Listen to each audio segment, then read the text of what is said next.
I'd always thought that getting away from everything would be good for me. Peaceful, isolated. No phone, no distractions, no city noise. Just me, the woods, and my thoughts.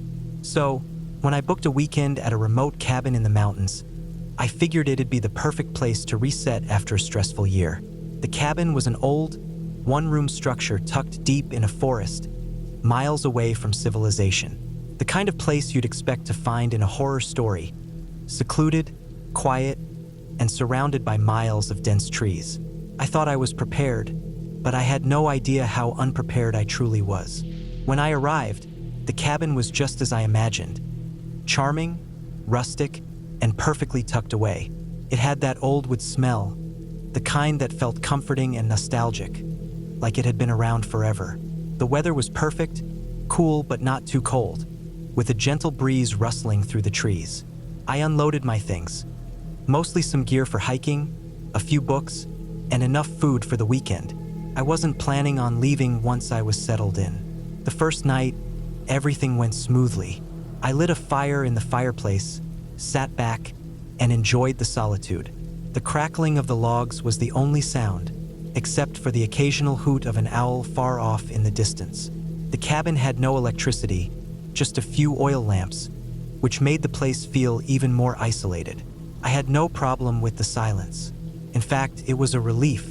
Around midnight, after I'd settled into bed, I heard something outside. At first, I thought it was just an animal, maybe a deer or a raccoon rummaging around. But then I heard it again. Something heavy, something deliberate. It wasn't like the normal animal sounds I'd grown accustomed to while hiking. No, this was different. It sounded like something, or someone, was walking around the cabin. I froze. The sound wasn't loud, but it was enough to make my heartbeat pick up. I stayed perfectly still, trying to tell myself it was nothing. Maybe a bear or a coyote, I thought. Maybe even a person. But I quickly shook that last thought away. The cabin was so far out there was no reason for anyone to be near it. I grabbed the flashlight from the nightstand and cautiously peered out the small window. At first, I didn't see anything. The area was dark, almost too dark. The only light came from the dim glow of the oil lamps inside, casting long shadows on the walls. I couldn't make out much, but I swore I saw something moving near the edge of the trees. It wasn't a person, but it was large, dark, and moving in a way that made me uncomfortable. I don't know why I didn't get up and leave right then. I guess I thought I was overreacting, or maybe I was just hoping whatever it was would go away. I turned off the flashlight, lay back down, and tried to sleep, but every rustling sound kept me on edge. The next morning, I decided to take a hike to clear my head. The sun was just coming up, and the woods were eerily calm, with the only sounds being the occasional bird call and the crunch of leaves underfoot. I didn't go far, just a couple of miles up a trail that wound through the dense trees. The peace of the forest was overwhelming, and I found myself starting to relax. That's when I saw it. I was walking along a small creek when I noticed movement near the edge of the trees. At first, I thought it was just another animal, but as I looked closer, I realized it wasn't an animal at all. It was a dog, a large, black dog standing completely still, staring at me. It wasn't just any dog, though. There was something off about it. It was too still, too quiet. Its coat was matted and unkempt, and its eyes were the strangest part. They were too bright, unnaturally so, and they didn't blink. I could feel the hairs on the back of my neck stand up. For a moment, we just stared at each other. I didn't move, and neither did the dog. It wasn't growling, it wasn't barking, just standing there, in the shadow of the trees, watching me. I felt like it was studying me, as if it were waiting for something. Then, without warning, it turned and walked away, disappearing into the forest. I stood frozen, trying to make sense of what I'd just seen. My logical side told me it was probably just a stray, but something about the whole situation felt wrong. The dog's behavior was too strange, too deliberate. And why had it been so close to the cabin? I couldn't shake the feeling that it had been watching me long before I'd seen it. I returned to the cabin, trying to push the encounter from my mind, but the sense of unease stayed with me. The dog's eyes kept flashing in my mind, and I couldn't get rid of the feeling that it had been waiting for me. The rest of the day passed without incident, though I kept glancing over my shoulder whenever I was outside. That night, I locked the door and shut all the windows, trying to feel secure. I sat by the fire for a while, reading a book, but I couldn't concentrate. I kept hearing strange noises outside, footsteps, rustling, the occasional thud like something heavy was moving near the cabin. Every time I tried to dismiss it as an animal, the noise would stop and then start again, closer this time. I couldn't take it anymore. I grabbed the flashlight and went outside to check, hoping to put my mind at ease. I scanned the area with the beam of light, but there was nothing. The woods were still, too still. But then, just as I was about to go back inside, I heard a low growl. I turned quickly, shining the flashlight in the direction of the sound. The beam landed on the dog. At least I thought it was the same dog. It was standing in the same spot as before, staring at me with those same unblinking eyes. But this time there was something different. The dog's fur was bristling, its teeth bared in a silent snarl. It was as if it had been waiting for me to come out. My heart hammered in my chest, and I took a step back, instinctively reaching for the knife I had left in my pocket. The dog didn't move.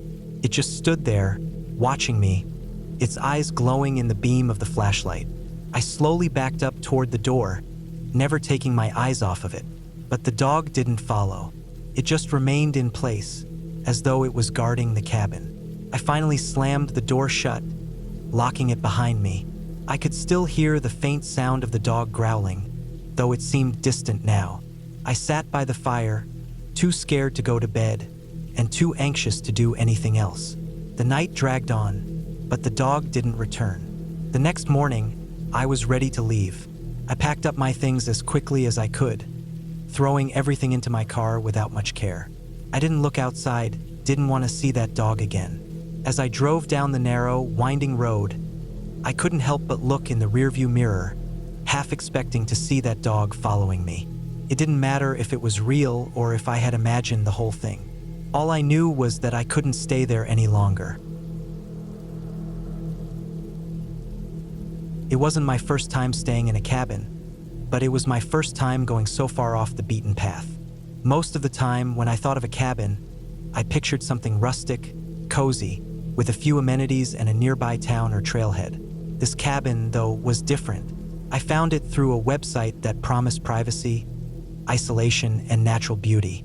The photos of it looked charming, nestled among tall pines, with a creek nearby and no neighbors for miles. A perfect getaway for someone like me, who'd just gone through a rough breakup and needed some time alone to clear my head. I drove up on a Friday evening, my car loaded with camping gear, a few books, and some food to last the weekend. The cabin was located deep in the woods, far away from any sort of civilization.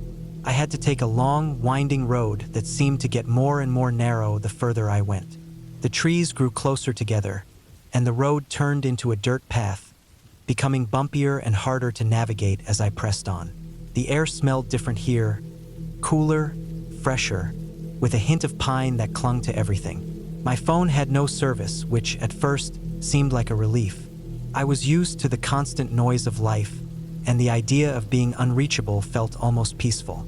The cabin's location on the map had seemed secluded, but once I arrived, I realized just how remote it was. I parked the car in front of a small, wooden building. It wasn't much, just a simple structure with a tin roof and wood-paneled walls. But it was perfect for what I was looking for. The first night, I made a simple dinner, some pasta and canned vegetables, sat by the fire in the stone fireplace, and read a book for a while. It was quiet, too quiet almost. I was used to the usual background hum of life, traffic, people, the occasional siren, but here there was nothing. The night settled in quickly, and the only sounds I could hear were the occasional crackling from the fire and the rustling of leaves outside. The solitude felt good at first, but as the hours stretched on, the silence started to feel oppressive, heavy. I went to bed that night with a sense of unease I couldn't quite explain. I wasn't scared, exactly, but there was something about the stillness of the forest that felt too empty. I tried to brush it off, reminding myself that I was here for peace, for solitude, and for the freedom to unwind. I shut off the lights, crawled under the covers, and eventually drifted into a restless sleep. Around midnight, I woke up. It wasn't the usual waking up in the middle of the night because of a loud noise or a nightmare, but rather a sensation, like someone was watching me. I opened my eyes and lay perfectly still, listening. The cabin was quiet, still, and dark, just as I had left it. But then, I heard something, a faint sound, like something scratching against the wall outside. It could have been an animal, maybe a raccoon or a squirrel, but the sound was deliberate, slow. It wasn't the typical scurrying noise I was used to hearing. It was more methodical. I held my breath, trying to convince myself it was nothing. After a moment, the scratching stopped, and I told myself to go back to sleep. But then, there was another noise, this time closer. A low thud, like something heavy hitting the ground. It didn't sound like it was from the outside. The noise came from beneath the floorboards. I tried to stay calm, but my mind began racing. What could it be? Was something trying to get inside? My heart started pounding as I lay there in the dark, trying to rationalize the sound. I tried to ignore it, but after what felt like an eternity, I couldn't take it anymore. I reached for the flashlight on the nightstand and clicked it on. The light cut through the darkness, and I could hear the hum of the beams of light bouncing off the wood. I carefully slid out of bed, trying to make as little noise as possible. The air in the cabin was cool, but my skin was clammy with sweat. I grabbed my jacket from the chair and slipped it on, then walked cautiously toward the door. The sounds from outside had stopped, but the air felt charged now, as if something was waiting. I moved to the window and peered out, but all I could see was darkness. There were no lights, no movement, just the forest stretching out into the unknown. It wasn't a long walk to the front door, but the tension in my chest made each step feel like a mile.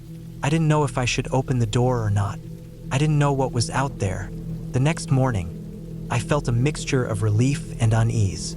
It had been a long night, but the daylight brought clarity. I decided to go outside, gather my bearings, and figure out what had happened. I stepped outside onto the porch, the cool air hitting me immediately. The forest was still quiet, and the morning mist clung to the trees. But as I walked around the cabin, I noticed something odd. At first, I thought I had imagined it, but when I looked closer, my stomach dropped. A set of footprints had appeared on the ground near the cabin, leading toward the back. The footprints were large, heavy, and left a deep impression in the dirt. They weren't animal prints, they looked human. My first thought was that maybe it was the owner of the cabin, coming to check on things, but I quickly dismissed that. The footprints led to the back of the cabin, and as I followed them, I noticed something else. At the edge of the trees, just beyond the porch, there was a strange bundle. I walked toward it, hesitant, but unable to turn away. My breath caught in my throat as I got closer. It was the remains of a deer, but not just any remains. The body was gone, but its head was there, just lying on the ground, staring at me with hollow eyes. I stood frozen for a long moment. My mind tried to rationalize it. Maybe it was an animal attack. Maybe some other predator had dragged the body away and left the head behind. But something didn't sit right. The head was too clean. There was no blood on the ground, no sign of a struggle. It looked almost as if someone had placed it there intentionally. My heart started to race, and my first instinct was to run. I didn't know what to think or what to do. I had come out here for peace and solitude, not to get caught up in some strange, dangerous situation. But before I could move, I heard something behind me, a low, almost imperceptible rustling sound. I turned quickly, but saw nothing. I quickly backed away, eyes darting around. My mind was telling me to leave, to just grab my things and go. But my feet didn't move. I was rooted to the spot, trapped in that moment of uncertainty. After a long moment of hesitation, I forced myself to turn back to the cabin. I needed to check the windows, make sure everything was locked, and get my things together. I didn't care about finishing my trip anymore. Something was wrong here, and I didn't want to stick around long enough to figure out what it was. I didn't spend another night in the cabin. I packed up everything I could, throwing my belongings haphazardly into the car. I didn't want to think about the head in the woods or the footprints leading toward the cabin. I couldn't shake the feeling that I wasn't alone. The quiet had turned from peaceful to ominous, and I knew I had to leave. As I drove away, I didn't look back. The road seemed to stretch on forever, winding its way through the woods, and I didn't stop until I hit the main highway. The sound of the engine and the steady hum of the tires on the road were the only things I could focus on now. The silence of the cabin, the weird feeling of being watched, and the strange discovery in the woods were all behind me. I don't know what happened at that cabin. Maybe it was just an animal, or maybe I had stumbled into something far more sinister. But I can tell you one thing for sure: I'm never going back. It's funny how quickly a place can go from peaceful to terrifying. When I first got to the cabin, it was exactly what I wanted. It was just me, the woods, and the promise of a weekend away from everything, the perfect escape. I had no particular destination in mind, just some random cabin I'd found online. It was tucked away in a patch of forest upstate, far from anything resembling civilization. No neighbors, no noise, no distractions. Just quiet, surrounded by towering trees, with only the occasional chirp of a bird or rustling of leaves. The first impression was great. The cabin itself looked rustic but well-maintained, with a large porch that overlooked a clearing in the woods. The kind of place you see in movies, cozy and welcoming, with a wood-burning stove inside and old, creaky floorboards that seemed to have a character of their own. The sun was still high when I arrived, and I spent the first couple of hours unpacking and settling in. The place had everything I needed: a kitchen, a bed, a bathroom, even a few books scattered around. I started a fire in the stove, brewed some coffee, and sat on the porch for a while, watching the wind gently move through the trees. It felt like I was the only person left on Earth. The peace and calm were exactly what I needed. By the time the sun set, the place had taken on a different feel. The trees cast long shadows across the clearing, and the air had become colder. It wasn't uncomfortable, but it was enough to remind me that I was far from the warmth of a city or a town. I decided to make dinner, and while I was cooking, I noticed the forest outside had gone unusually quiet. I hadn't thought much of it. The woods can get quiet at night, I told myself. But as I ate my meal in the dim light of the cabin, I couldn't shake the feeling that something was wrong. I couldn't pinpoint exactly what it was, but there was a subtle sense of unease creeping in, like the kind you get when you're being watched. I shrugged it off. It's just the woods, I told myself. I cleaned up my dinner, and before long, it was dark outside. The cabin had a few lamps that flickered to life when I turned the switches. I took my time, slowly going through some of the old books in the small library, trying to distract myself from the odd feeling. But the more I sat there, the more aware I became of the silence. Even the wind had stopped. It was just still. Around 9 p.m., I decided it was time to go to bed. I made sure the cabin was locked, checked the windows, and crawled into bed under the thick, warm blanket. I should have felt safe, but instead, I just couldn't get comfortable. The bed creaked whenever I moved, and there was a constant nagging feeling that someone or something was out there. I turned off the lamp beside the bed and lay in the dark, listening to the creaks of the wood and the occasional gust of wind outside. Time seemed to slow down, every minute stretching longer than the last. I closed my eyes, trying to fall asleep, but the longer I lay there, the more I started to hear things. At first, it was nothing, just the sounds of the house settling. But then there was a faint thud, not inside the cabin, but outside. My heart skipped a beat. Could have been an animal, a deer, or something else, but it felt too deliberate, too loud. My instincts kicked in, and I pushed the blanket off, sitting up in bed. The room was still pitch dark, and for a second, I just sat there, straining to hear anything else. The sound came again, followed by another and then another. Slowly, I realized what it was. Someone was walking around outside. I didn't move, couldn't. I held my breath, hoping the footsteps would stop. The sound was coming from the porch. I was sure of it. It was slow and deliberate, not hurried, as if the person knew I was inside and was just waiting for something. I glanced around the room, trying to find something to do. Should I call for help? But there was no service out here. My phone sat dead on the nightstand. Should I confront whoever it was?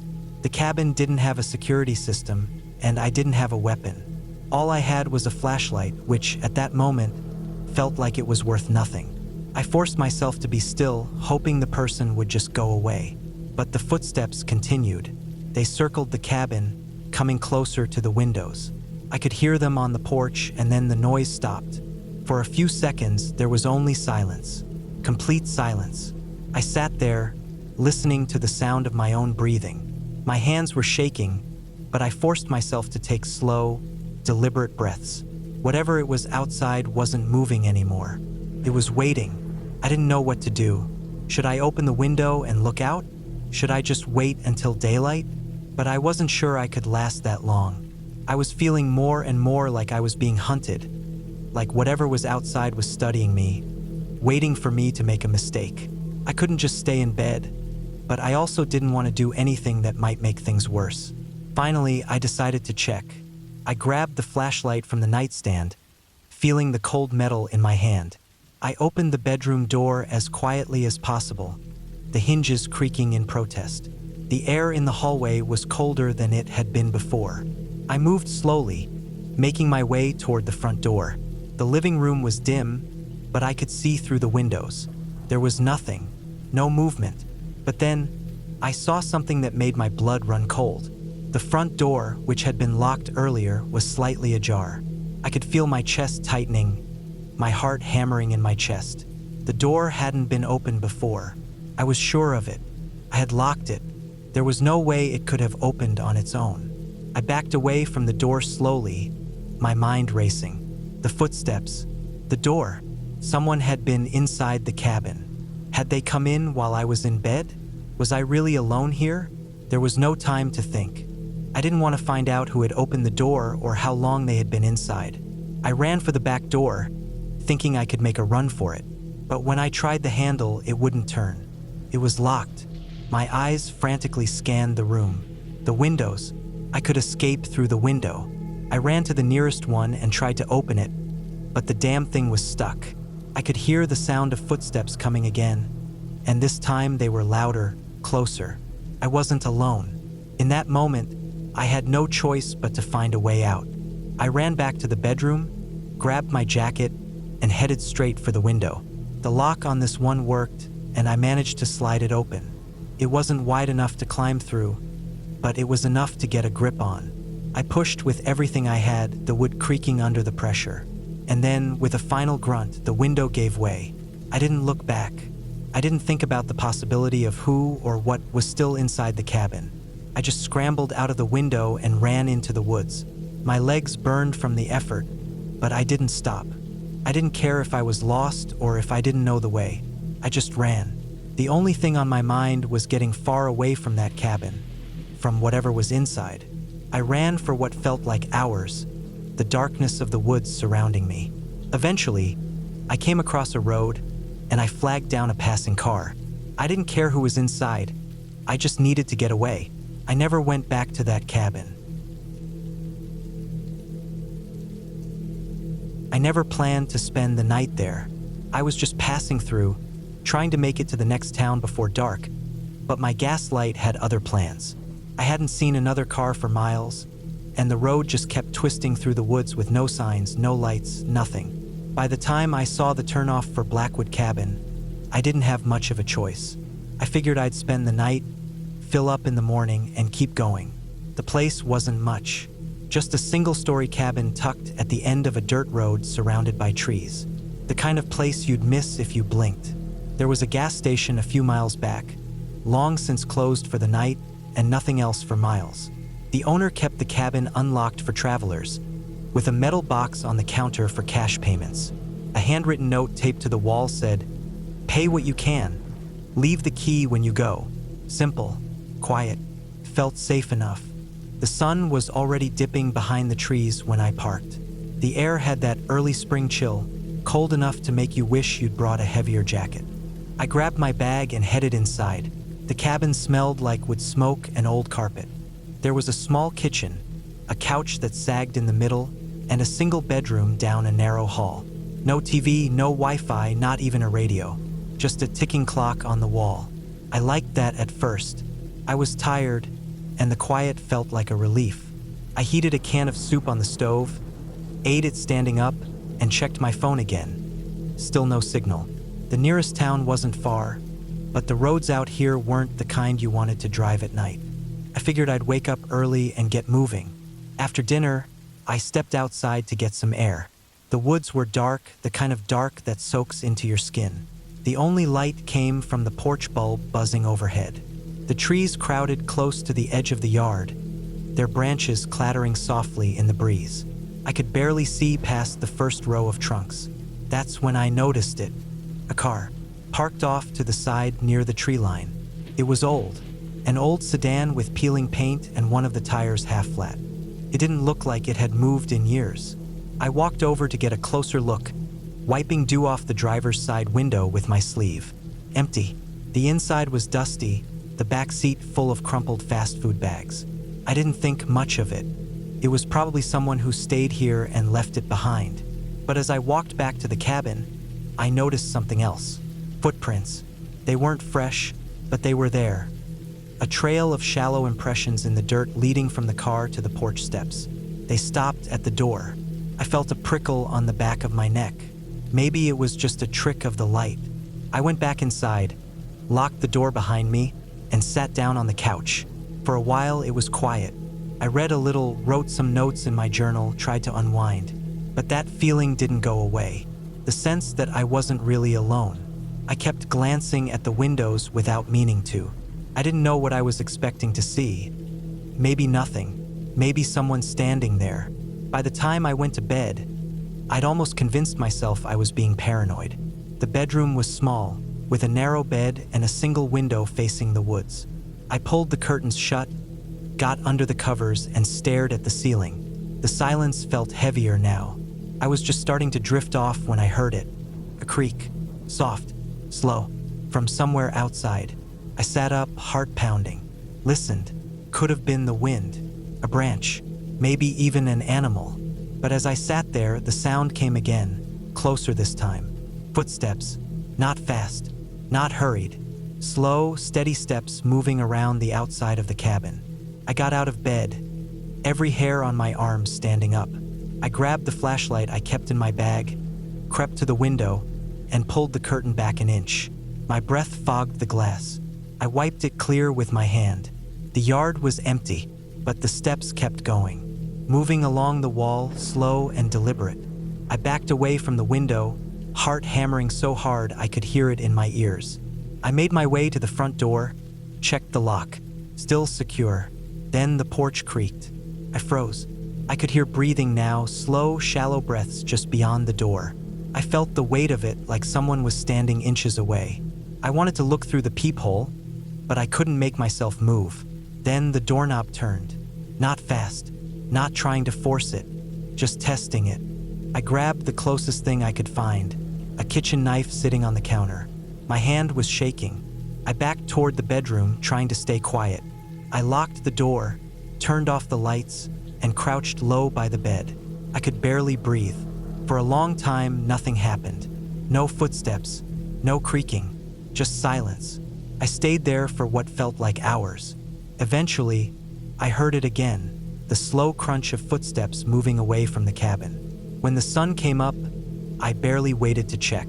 I threw my bag in the car and got out as fast as I could. But before I left, I walked to where I'd heard the footsteps. I wasn't even sure why. I think I just needed to know. The ground was soft from the morning dew, and there were footprints, bare feet. They circled the entire cabin. And then I saw the car, the old sedan by the tree line. Its windows were fogged from the inside. I wiped the glass with my sleeve again. This time, there was something in the back seat. A sleeping bag, rolled up, still wet from the night before. I didn't wait to look closer. I got in my car and drove until I hit the next town. I told the gas station clerk about the footprints, the car, the sounds I heard.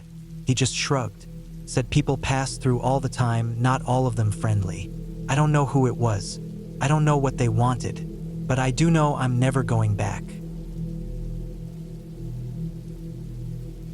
I rented the cabin because I needed to get away, not in a dramatic, life falling apart kind of way. I was just tired. Tired of traffic, of emails stacking up faster than I could read them, of the noise that never seemed to stop. The world felt loud, like I hadn't had a quiet minute in months. I wanted space, silence, something simple. The listing caught my eye because it wasn't flashy. No rustic charm or cozy aesthetic, just a plain wooden cabin a few miles out past Dry Creek. The pictures showed rough wooden walls, a basic kitchen, and a small porch with a view of the woods. It wasn't big or modern, but it looked isolated. That's all I wanted. The drive out there took longer than I expected. Dry Creek was one of those places where the roads don't have names, just signs pointing to other roads that looked the same. My GPS lost signal about 30 minutes from the cabin, and after that, I just had to trust one was going the right way.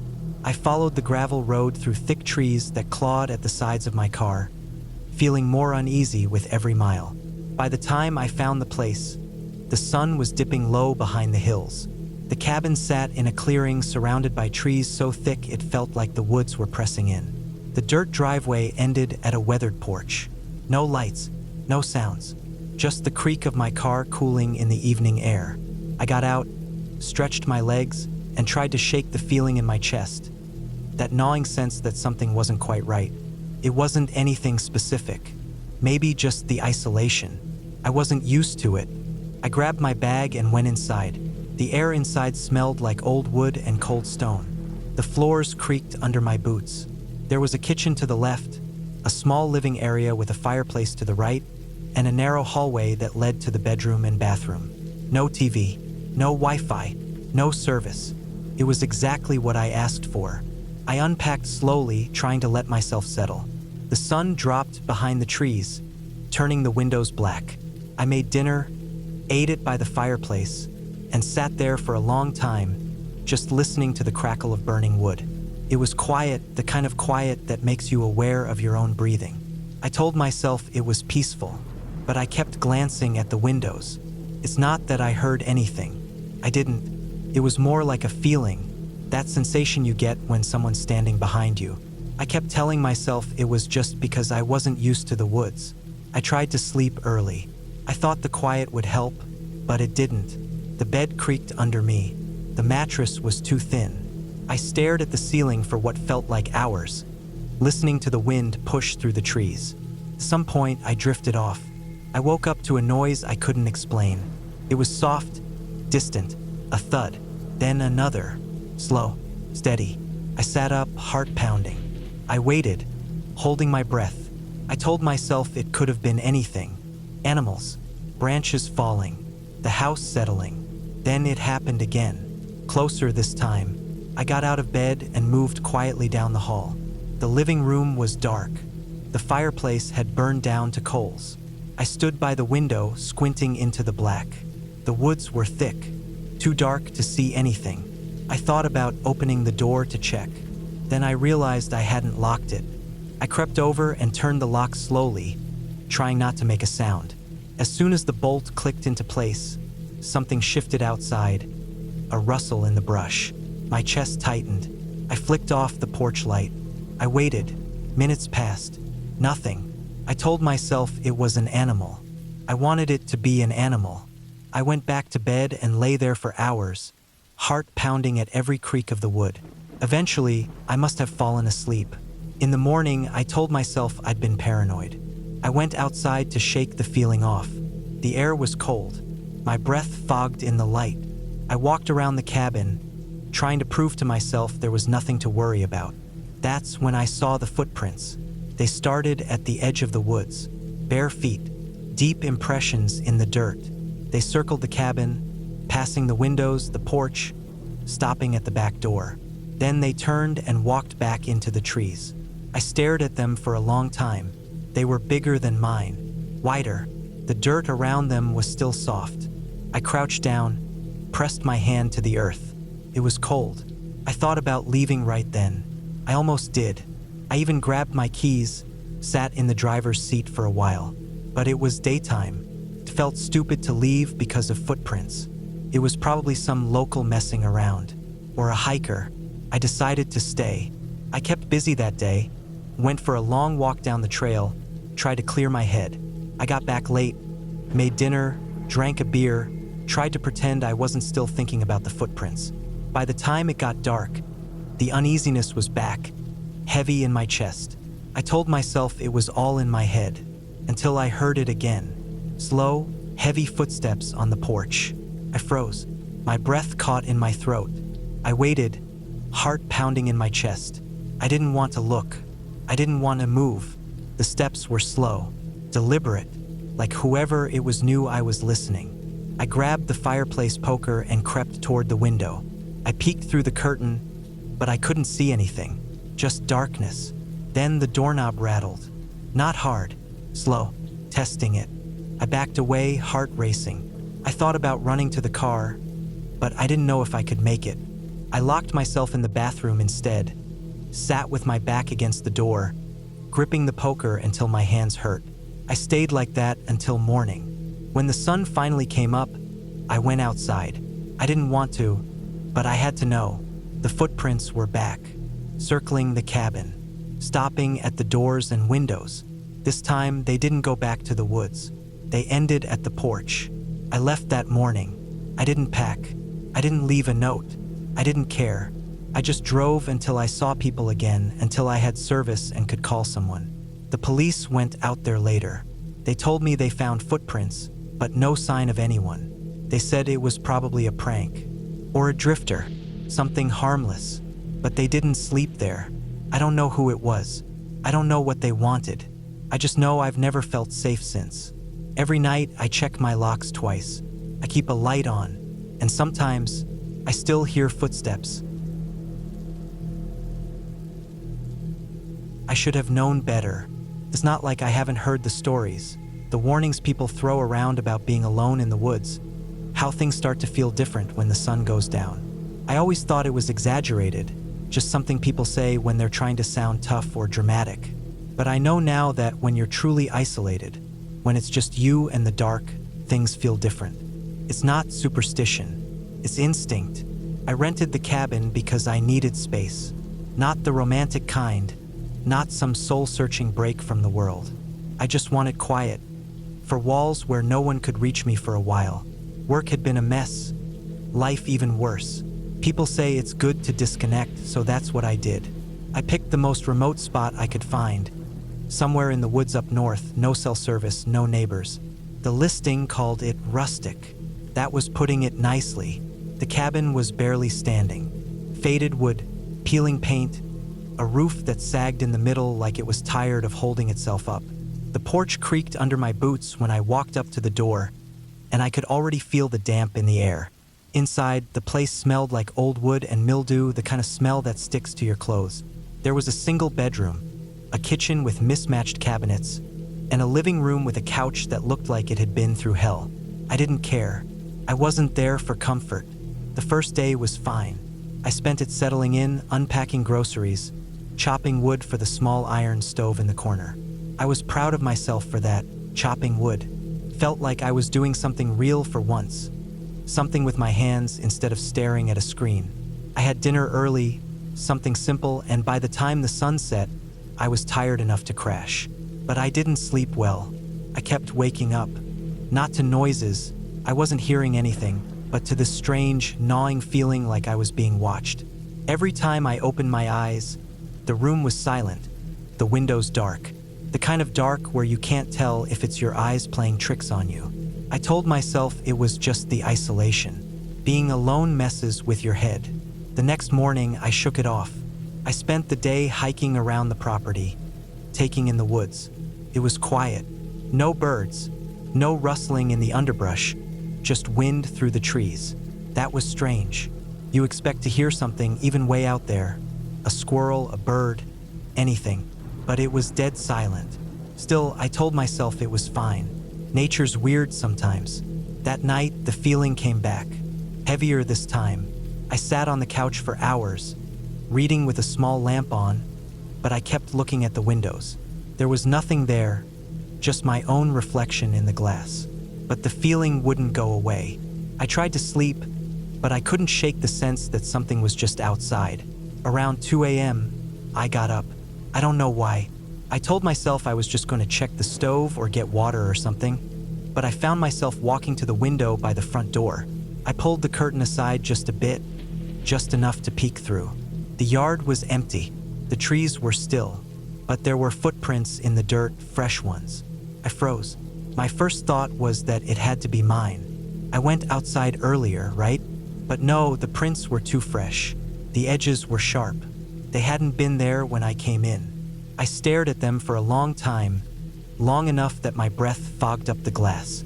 Then I locked the door. The rest of the night was a blur.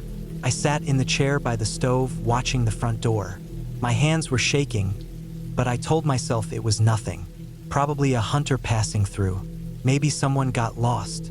I check in the morning. Morning came slow. I went outside as soon as the sun was up. The footprints were still there, clearer in the daylight. Bare feet, no shoes. They led from the tree line to the porch and stopped. No prints going back. I checked the woods. Not far, just enough to see where they might have come from. There was nothing. No broken branches, no path. Just trees. I went back inside and locked the door again. I spent the day on edge, jumping at every noise. I even checked under the cabin, like I was going to find someone hiding there. Nothing. But I kept thinking about those footprints. Someone had been out there. Someone had walked right up to my door, barefoot, in the middle of the night. That night, I stayed up.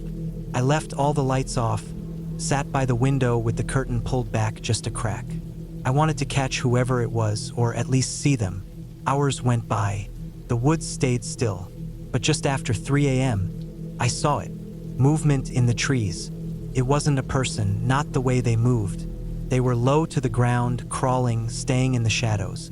I couldn't make out a face, just the shape of a body moving slow, deliberate. They crawled to the edge of the yard and stopped. I held my breath, heart pounding in my ears. And then they stood up. Tall. Too tall. I know I said I'd keep this realistic, and I swear this wasn't something supernatural, it was a person. But something was wrong. They were too thin, the way someone looks after months without food. Arms hanging awkwardly, head tilted to the side. They stood there for a while, just staring at the cabin. I couldn't see their face, but I could feel them watching. Then they turned and walked back into the trees. I packed my things at sunrise. I didn't care how it looked. I drove back to town, found the nearest gas station, and told the clerk what I saw. He looked at me for a long time, then just shook his head. "You're not the first to see him," he said. "You won't be the last." I never went back to that cabin, and I never will. I'm not sure why I thought going to a cabin in the woods by myself was a good idea. Maybe I was sick of people. Maybe I wanted to prove to myself I could handle being completely alone. Or maybe I just liked the idea of it. The romantic version, the one you see in movies where a guy escapes to nature and comes back with his life figured out. The cabin was about 15 miles from the nearest town, way up in the pines where the roads get narrow and the signs start to rust. I booked it online without even seeing it in person. The pictures made it look simple but solid: 4 walls, a roof, a wood stove. That was all I needed. I wasn't expecting luxury. I just wanted quiet. When I got there, the place looked tired. The wood was dark from years of rain and rot, and the porch slanted just enough to make me think twice about walking on it. There was a single window facing the driveway, covered in a thin layer of dirt that made it hard to see inside. I stood there for a minute with my hands on my hips, staring at it. I wasn't scared, not yet, just uneasy, like something was off, but I brushed it off. I was overthinking. I'd been stressed for weeks, and the whole point of this trip was to get out of my own head. I grabbed my bag from the car, unlocked the door, and stepped inside. The first thing that hit me was the smell. Old wood, damp air, and something else underneath it. Something metallic. I told myself it was just the cabin being old.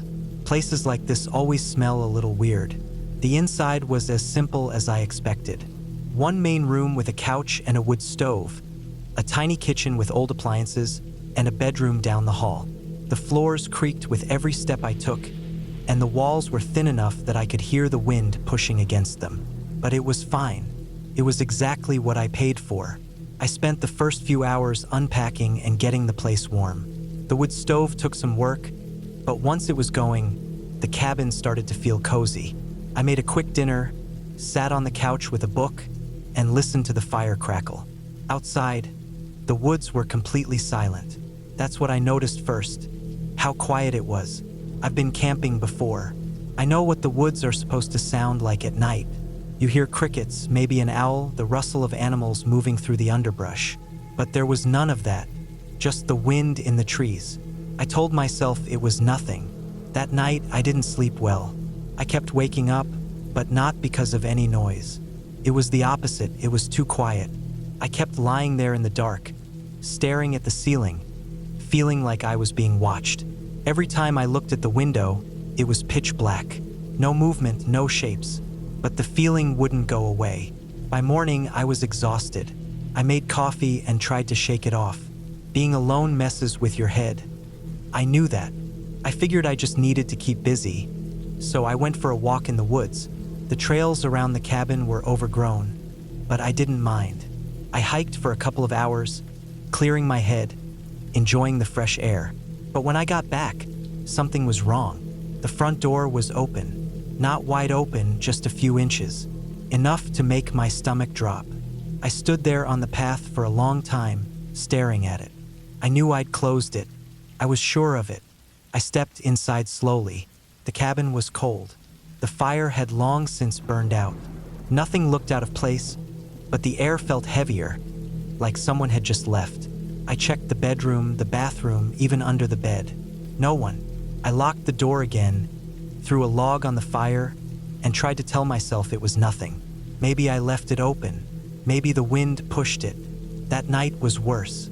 I stayed up late, sitting on the couch with the lights off, staring out the window. I didn't know what I was looking for. Maybe some kind of proof that I wasn't going crazy. The woods were still dark, still silent. I started to feel stupid for even worrying. And then I saw it, a shape, just for a second, at the edge of the tree line where the darkness was thickest. It wasn't close, maybe 50 yards out, but it was there. Person. Tall, thin, standing completely still. I blinked and they were gone. I didn't sleep at all that night. By morning, I was angry. At the cabin, at myself, at whoever was messing with me. I went outside to check for footprints. The ground was soft from the rain the day before. If someone had been standing there, I'd see it. There was nothing. I spent the rest of the day trying to act normal. I chopped wood, cooked food, read my book. But I couldn't stop thinking about that shape in the trees. I told myself it was my eyes playing tricks on me. It was dark. I was tired. It had to be that. But that night, things got worse. Around 2 a.m., I heard it, footsteps on the porch. Slow, deliberate. My heart stopped. I sat up in bed, holding my breath, waiting for the knock. But it never came. I grabbed the heaviest thing I could find, a fireplace poker, and crept to the window. I pulled the curtain back just an inch, just enough to see. There was someone standing by my car. They weren't moving, just standing there, facing the cabin. I could barely make out the shape in the dark. Tall, thin, arms hanging at their sides. I watched for what felt like forever, heart pounding so hard I thought they'd hear it. And then they walked into the woods. I packed my stuff before the sun came up. I didn't even care about the rest of the week. I threw everything in the car, locked the cabin behind me, and drove as fast as I could down that narrow dirt road. I made it back to town by noon. I told the guy at the gas station about what I saw, and he just nodded. Said something about how the woods play tricks on you. Maybe he was right. Maybe I imagined it. But I'm not going back to find out. And I'm never staying in the woods alone again. I rented the cabin because I wanted to be alone. I wasn't running from anything dramatic. No heartbreak. No life-changing tragedy.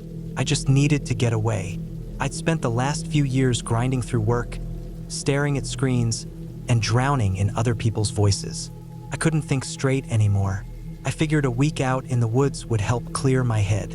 The cabin was small and tucked deep in the forest near Rock Creek, about 20 miles from the nearest town. I found it on a rental site, The pictures made it look decent, rustic but clean.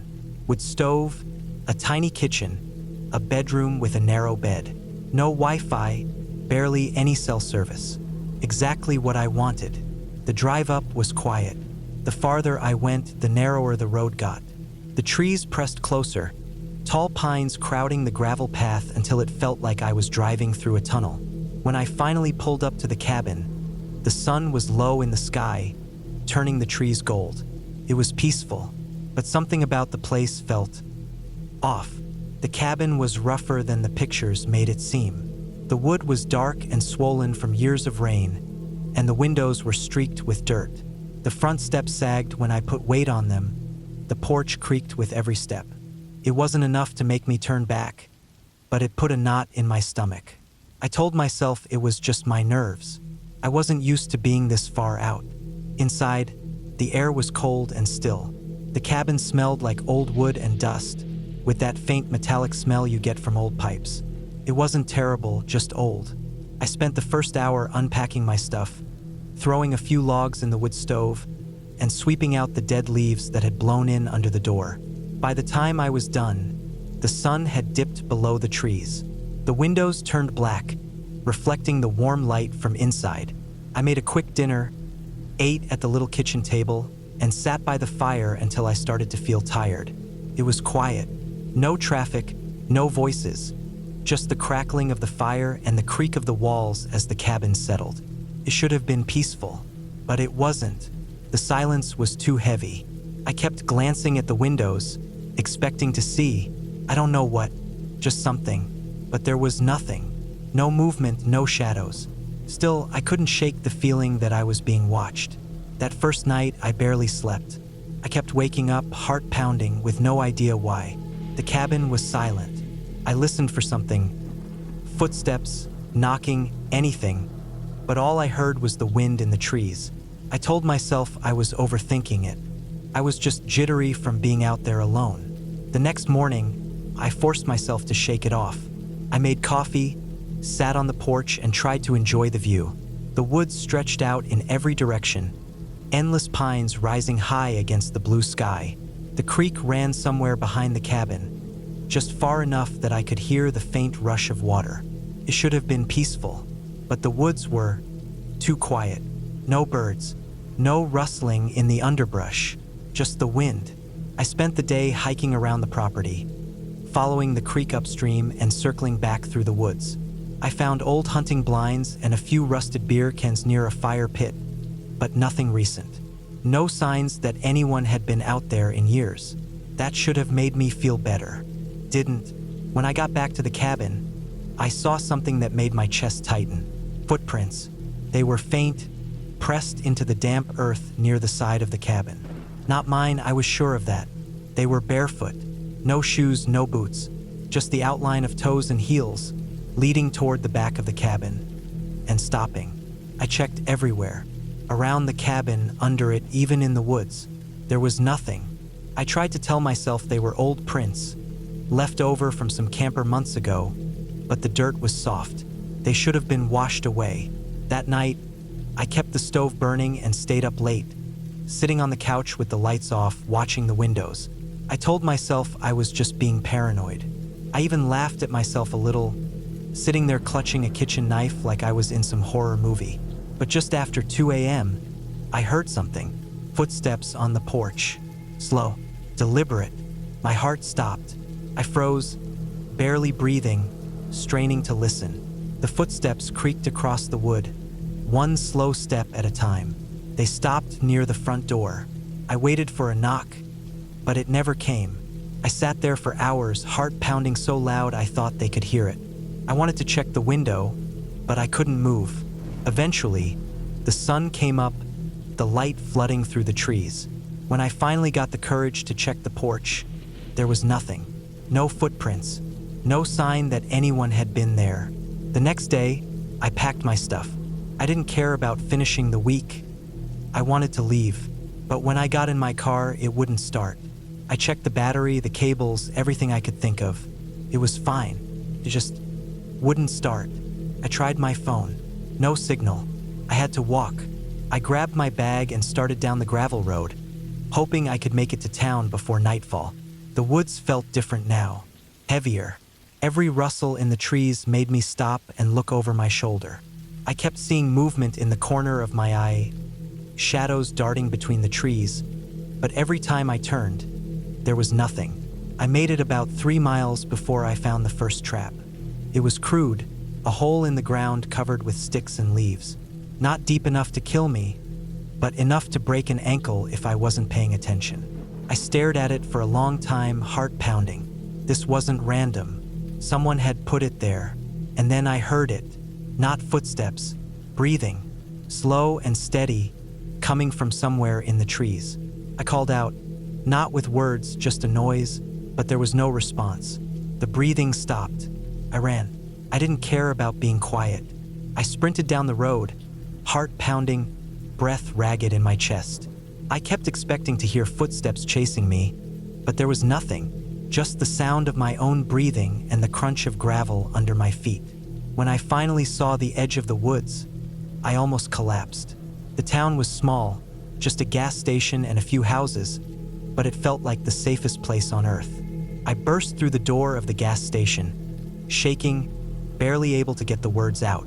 The guy behind the counter didn't even look surprised. "Yeah," he said, "you're not the first. I left the car, left everything. I just got in the first ride I could find and went home. I never called the owner, never tried to get my stuff back.